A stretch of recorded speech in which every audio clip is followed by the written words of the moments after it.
드디어 사무엘 하의 마지막 설교를 하게 됩니다. 이 사무엘서는 이스라엘의 왕정에 대하여 이스라엘의 왕에 대한 책입니다. 그리고 이 사무엘서의 가장 중요한 주인공은 우리가 지난 설교에서도 계속 반복적으로 이야기했던 다윗입니다. 다윗 왕은 이스라엘 역사 속에서 가장 위대한, 가장 이상적인 왕으로 평가를 받게 됩니다. 그런데 한 가지 이상합니다. 다윗이 이 사무엘서의 주인공입니다. 그런데 왜 이 사무엘서는 다윗서라고 말하지 아니하고 그 제목을 다윗이다라고 말하지 아니하고 사무엘 상하 이렇게 말하고 있을까요? 사무엘 선지자는 다윗이 왕이 되기 전에 사무엘상 25장에서 이미 죽습니다. 그런데도 이 사무엘서의 이 책의 제목은 이름은 다윗서가 아닌 사무엘서입니다. 우리가 그 이유를 오늘 마지막으로 살펴보기를 원합니다. 사무엘하 24장 11절과 12절입니다. 506페이지 다 같이 천천히 읽도록 하겠습니다. 시작. 다윗이 아침에 일어날 때 여호와의 말씀이 다윗의 선견자 된 선지자 갓에게 임하여 이르시되 가서 다윗에게 말하기를 여호와께서 이와 같이 말씀하시기를 내가 내게 세 가지를 보이노니 너를 위하여 너는 그 중에서 하나를 택하라. 내가 그것을 내게 행하리라 하셨다 하라 하시니. 사무엘하 24장에서 다윗 왕은 갑자기 인구 조사를 명령합니다. 20세 이상으로 군대에서 싸울 수 있는 군인의 수를 계수하는 것입니다. 이 명령을 받은 요압 장군은 9개월 20일 동안에 이스라엘의 전 곳곳을 다니며 이 군사의 수를 계수합니다. 그리고 다윗 왕에게 와서 보고합니다. 130만 명의 군사가 다윗의 신하입니다. 어마어마한 군사력입니다. 이 군사력으로 하지 못할 것이 없을 것만 같습니다.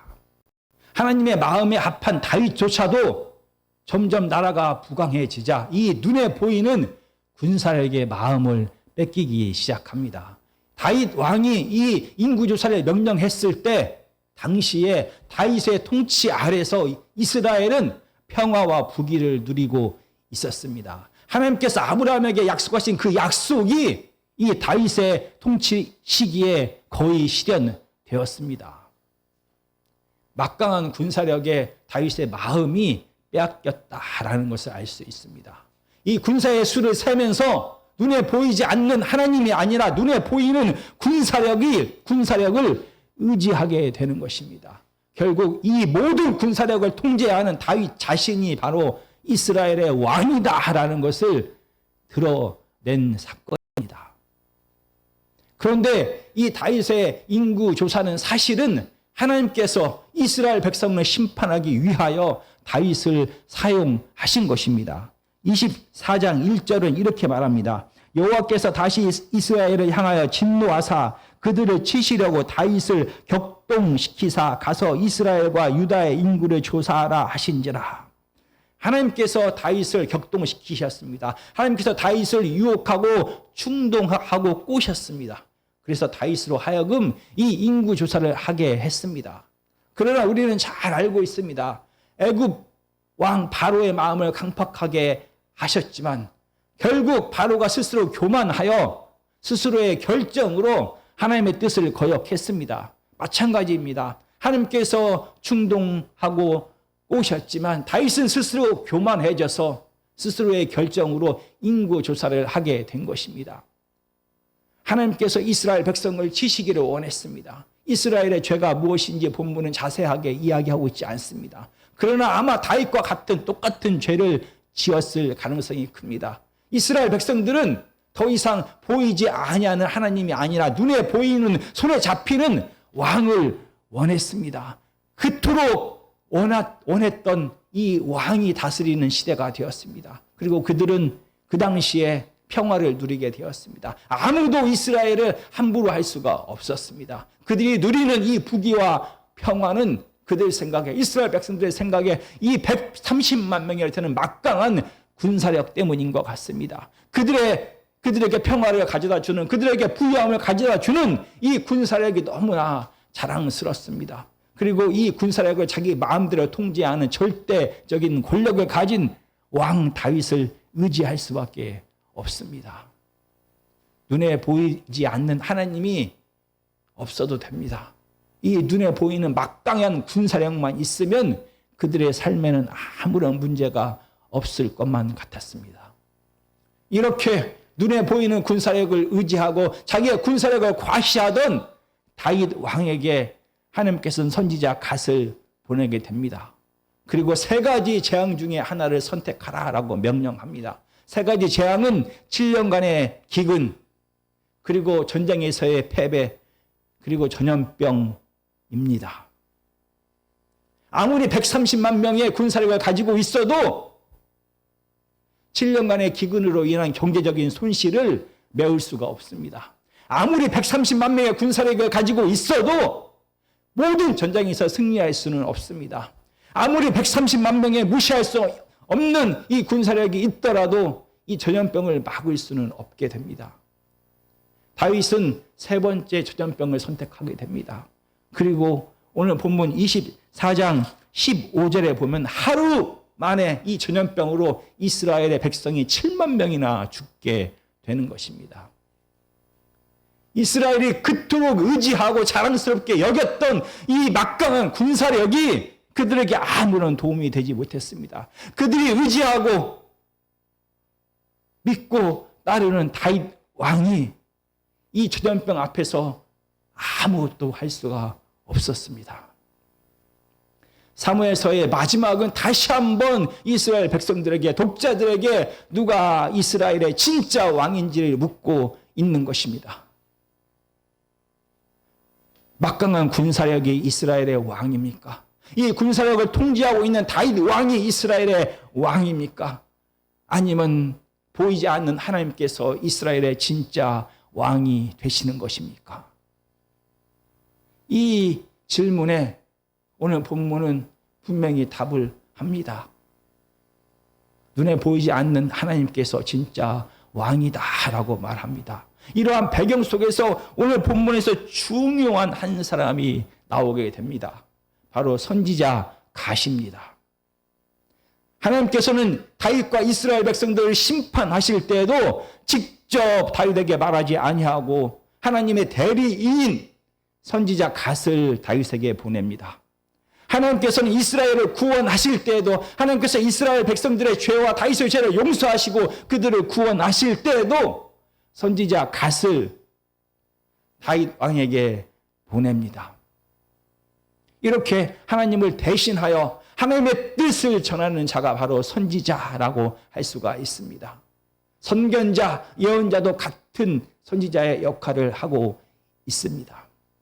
그런데 이 선지자는 바로 이스라엘의 왕조가 시작되면서 주목받게 되는 또 다른 하나님의 대리인이 분명합니다. 출애굽한 이후로 이스라엘 백성들은 가나안 땅에서 12지파가 독립적으로 생활하는 느슨한 부족 연맹체를 이루며 살아갔습니다. 그런데 사사시대 말기에 그들은 강력한 왕정제도의 필요성을 느끼게 됩니다. 이스라엘 주변에 있는 많은 다른 나라들은 이미 중앙 집권적인 왕정으로 체제를 변환했습니다. 그 중에서 블레셋은 막강합니다. 그들은 철기시대의 무기로 완전 무장한 상비군을 가지고 있습니다. 이 블레셋이 이스라엘 백성들에게 침입하여 이스라엘 백성들을 고통스럽게 했습니다. 이 막강한 블레셋 군사와 싸우기 위해서는 이스라엘도 막강한 절대 권력을 가지고 있는 왕이 필요했습니다. 그래서 이스라엘 백성들은 하나님 앞에 나아가 왕을 구합니다. 우리도 이방의 왕을 주시옵소서, 이방인과 같이 절대 권력을 가지고 있는 왕을 주시옵소서라고 간구합니다. 하나님께서는 이스라엘 백성들에게 왕의 제도를 허락하지 않았습니다. 두 가지 이유가 있습니다. 첫 번째는 이스라엘은 다른 나라와 달리 하나님과의 언약을 통하여 시작된 나라입니다. 하나님께서 이스라엘의 왕이 되십니다. 언약 안에서 이스라엘 백성들이 하나님 앞에 순종하고 충성할 때 왕이신 하나님께서 이스라엘에게 생명과 축복을 주실 것입니다. 두 번째, 하나님께서는 이 하나님과의 언약 관계 안에서 이스라엘 백성들에게 동등한 신분을 보장하셨습니다. 이스라엘 백성들은 동등한 위치에서 자유롭게 공평하게 살기를 하나님께서는 원했습니다. 그러나 왕의 제도가 수립되어서 왕이 세워지면 이 왕은 자기의 왕권을 시작하고 유지하고 강화하기 위하여 결국 이스라엘 백성들을 탄압하고 착취할 수밖에 없습니다. 이 왕의 제도 아래서 이스라엘의 불평등은 심화될 것이고 자유는 제한을 받게 될 것입니다. 이 구체적인 이 왕정 제도의 문제점을 선지자 사무엘은 이렇게 말합니다. 우리가 다 같이 찾아보겠습니다. 사무엘상 8장 11절부터입니다. 구약성경 418페이지입니다.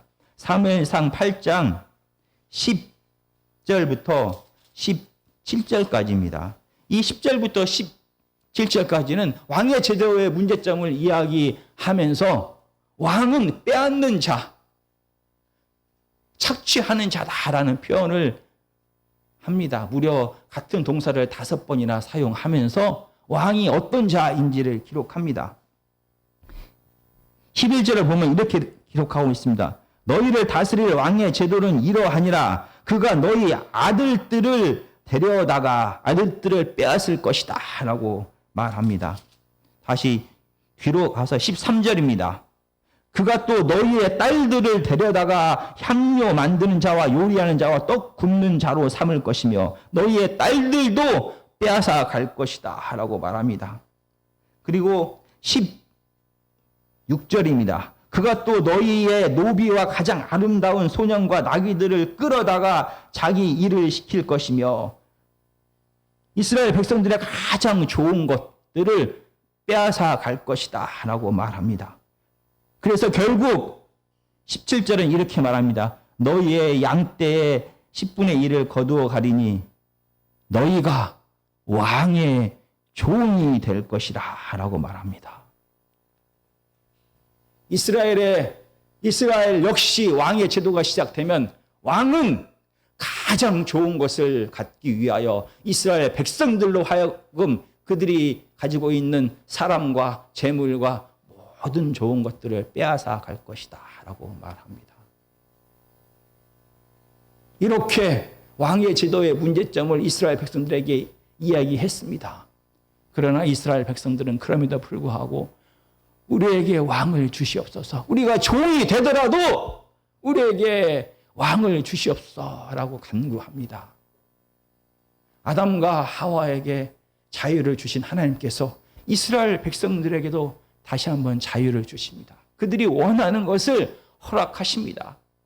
그들에게 왕의 제도를 허락하시고 그들에게 왕을 주십니다. 대신에 하나님께서는 이스라엘 백성들을 너무나 사랑하셨기 때문에 이스라엘의 왕이 빼앗는 자가 되지 않도록 언약 속에서의 이스라엘의 왕정을 세우시게 됩니다. 이 하나님과의 언약 안에서의 이스라엘의 왕정에서 왕은 그 위치가 다릅니다. 이방의 왕은 그가 가지고 있는 절대 권력을 자기가 원하는 대로 마음대로 사용하는 자입니다. 그러나 하나님과의 언약 안에서의 이스라엘의 왕은 하나님의 대리인입니다. 하나님을 대신하여 이스라엘 백성들을 사랑하고 섬기는 자가 바로 이스라엘의 왕인 것입니다. 그는 자기가 원하는 것을 얻기 위하여 자기 권력을 사용하는 것이 아니라 하나님의 뜻을 이스라엘 백성들에게 드러내기 위하여 이스라엘 백성들을 사랑하고 섬기기 위하여 이 하나님께 주신 막강한 권력을 사용하게 되는 이 언약의 대리자가 되는 것입니다. 이 이스라엘의 왕은 이스라엘 백성들 위에 군림하는 자가 아닙니다. 이스라엘의 왕은 이스라엘 백성들처럼 똑같이 언약 공동체 안에서 하나님의 뜻에 온전히 순종해야 하는 자가 이스라엘의 왕인 것입니다. 그래서 이스라엘의 왕의 자격과 이스라엘의 왕의 가치는 군사력에 있는 것이 아니라 그가 얼마나 하나님의 뜻에 순종했는지에 달려 있습니다. 이스라엘의 왕은 세상의 왕과 달리 하나님의 뜻을 삶 속에 그대로 실현하는 하나님의 대리인인 것입니다. 이런 세상과 다른 이스라엘의 왕조, 세상과 다른 언약 안에서의 이스라엘의 왕조는 독특합니다. 이 독특함을 유지하기 위하여 하나님께서는 또 다른 대리인의 중요성을 강조하십니다. 이스라엘의 왕을 하나님의 대리인으로 세우셨듯이 하나님을 대신하여 말하는 또 다른 대리인을 세우셨습니다. 그가 바로 선지자입니다.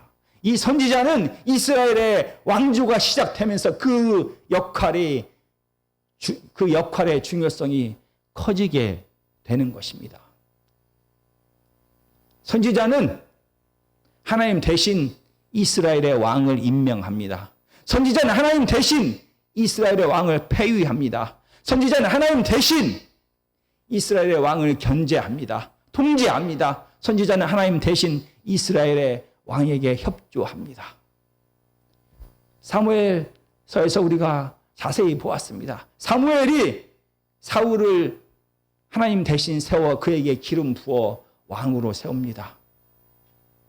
사무엘이 하나님 대신 사울 왕을 패하고 다윗에게 기름 부어 왕으로 세웠습니다. 이스라엘의 왕조에서 이 언약 속에서의 이스라엘의 왕조 속에서 선지자는 이스라엘의 왕의 정당성을 부여하기도 하고 이스라엘의 왕의 막강한 권력을 견제하고 통제하기도 했습니다. 오늘 본문인 사무엘하 24장 11절은 이렇게 말합니다. 다윗이 아침에 일어날 때 여호와의 말씀이 다윗의 선견자 된 선지자 갓에게 임하여 이르시되. 다윗에게는 하나님의 전용 소통 창구가 있었습니다. 바로 선지자 갓입니다. 왕 옆에는 하나님의 뜻을 대리하여 왕에게 전하는 선지자가 곁에 있었습니다. 하나님과의 소통 창구인 갓을 통하여 하나님은 오늘 다윗에게 명령하십니다. 하나님의 대리인인 왕 역시 하나님의 대리인인 선지자를 통하여 전해진 하나님의 말씀에 순종했습니다. 이렇게 하나님께서는 선지자를 통하여 선지자 갓을 통하여 다윗의 교만을 다윗의 왕권을 견제하고 통제하셨습니다. 다시 한번 사무엘서 마지막은 누가 이스라엘의 왕인지를 정확하게 보여줍니다. 다윗은 가장 이상적인 왕이었지만 그 역시 하나님의 대리인에 불과했습니다. 그는 선지자를 통하여 선포된 하나님의 명령에 순종할 수밖에 없는 자입니다. 진짜 이스라엘의 왕은 다윗이 아닌 하나님이셨습니다. 그래서 이 왕에 대한 책 사무엘서의 제목이 다윗이 아닌 사무엘서가 된 것입니다. 왜냐하면 진짜 이스라엘의 왕은 다윗이 아니라 하나님이라는 것을 이렇게 다시 한번 제목을 통하여서도, 이름을 통하여서도 하나님은 분명히 드러내고 있습니다. 정말 하나님은 이스라엘 백성들을 너무나 사랑했습니다. 그래서 왕을 원하는 이스라엘 백성들에게 왕을 허락했습니다. 그러나 사무엘서는 처음부터 끝까지 계속해서 하나님께서 이스라엘의 왕이심을 강조합니다. 비록 하나님의 마음에 합한 다윗이 왕이었을 때에도 하나님은 여전히 이스라엘의 왕이셨습니다. 다윗이 하나님의 뜻에 따라서 백성을 사랑하고 섬기며 하나님의 목자로서의 삶을 살아갔지만 사무엘서는 분명히 다윗 역시 힘 앞에 무너지는, 쾌락 앞에 무너지는 연약한 사람임을 강조합니다. 그 순간에도 하나님께서는 선지자를 통하여 다윗을 책망하기도 하고 경고하기도 하고 그를 도우시기도 하면서 이 이스라엘을 생명으로 이끌어 가고 있었습니다. 이스라엘의 진짜 왕이 눈에 보이는 다윗이 아니라 하나님이라는 것을 분명하게 드러냈습니다. 이스라엘의 평화와 부유함을 가져다 주는 것이 왕의 제도가 아니고 좋은 왕이 아니라 그 뒤에서 좋은 왕으로 하여금 하나님의 뜻대로 순종하며 사랑하며 섬기며 살아갈 수 있도록 이끄시고 계시는 하나님이라는 것을 사무엘서는 처음부터 끝까지 말하고 있습니다. 이스라엘의 평화는 사람에게 달려있는 것이 아닙니다. 이스라엘의 평화는 왕의 제도에 달려있는 것이 아닙니다. 이스라엘의 평화는 제사 제도에 달려있는 것이 아니었습니다. 이스라엘의 모든 삶은 하나님께 달려 있습니다. 하나님만이 소망 되시고 하나님만이 생명 되시고 하나님만이 그들을 완전히 끝까지 보호하시는 아버지가 되시는 것입니다. 우리의 삶도 마찬가지입니다. 우리의 삶 속에서 눈에 보이는 것을 우리는 따라가며 살아갑니다. 마치 하나님이 없는 것처럼 이 세상은 힘과 쾌락이 지배합니다. 그 속에서 우리는 하나님을 믿습니다. 그 속에서 우리는 하나님이 나의 주인 되십니다 라고 고백을 합니다.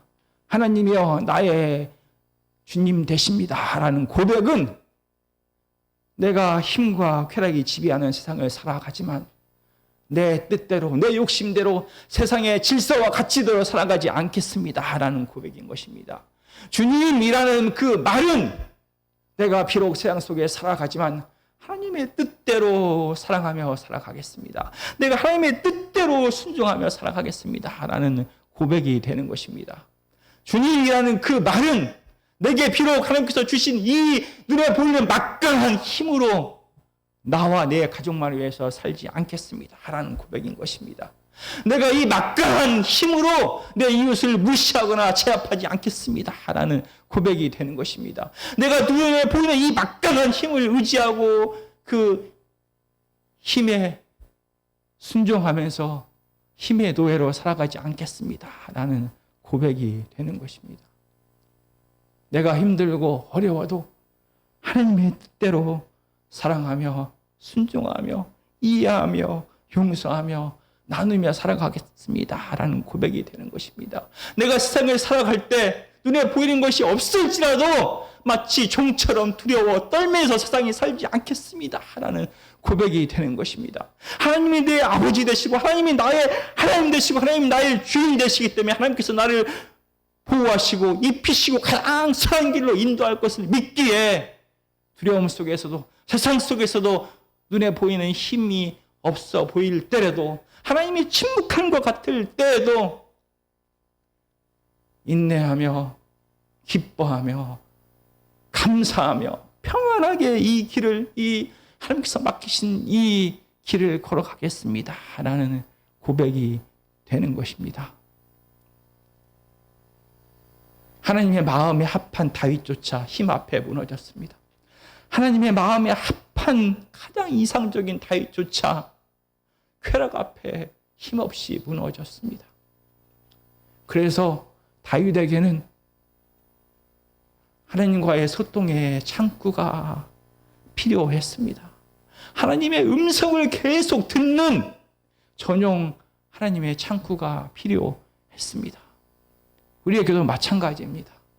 우리가 하나님의 음성을 듣지 않으면, 하나님의 격려를 듣지 않으면, 하나님의 위로를 듣지 아니하면, 하나님의 경고의 말씀을 듣지 아니하면 우리는 다윗처럼 무너지게 됩니다. 우리는 세상 사람들처럼 똑같이 힘을 의지하며 쾌락을 의지하며 자기 자신과 세상 사람들을 짓밟으며 살아갈 수밖에 없습니다. 두려움과 고통 속에서 살아갈 수밖에 없습니다. 하나님은 우리에게 말씀을 통하여, 기도를 통하여, 예배를 통하여, 성경을 통하여, 많은 하나님의 사람들을 통하여 하나님의 음성을 듣게 하십니다. 우리가 이 하나님의 음성에 귀 기울일 때 우리는 이 죽음과 두려움이 가득한 세상에서 하나님의 자녀답게 순종하며 사랑하며 살아갈 수가 있는 것입니다. 하나님의 뜻은 이 죽음과 두려움이 가득한 세상에서 어떠한 환경과 고통 속에서도 하나님의 뜻대로 사랑과 정의를 드러내는 삶을 살아가는 것입니다. 이 죽음이 가득한 세상에 우리의 온전한 순종을 통하여 하나님의 통치가, 하나님의 사랑이, 하나님의 정의를 세상 사람들이 맛보게 하는 것입니다. 우리가 하나님의 음성을 계속 들을 때 우리는 하나님의 자녀로서 이 귀한 사명을 감당할 수가 있게 됩니다. 우리가 속한 공동체는 하나님의 사랑을, 하나님의 기쁨을, 하나님의 정의를, 하나님의 참 자유를 맛보게 될 것입니다. 늘 하나님 앞에 나아가는 저와 여러분이 되기를 간절히 기도합니다. 찬송 510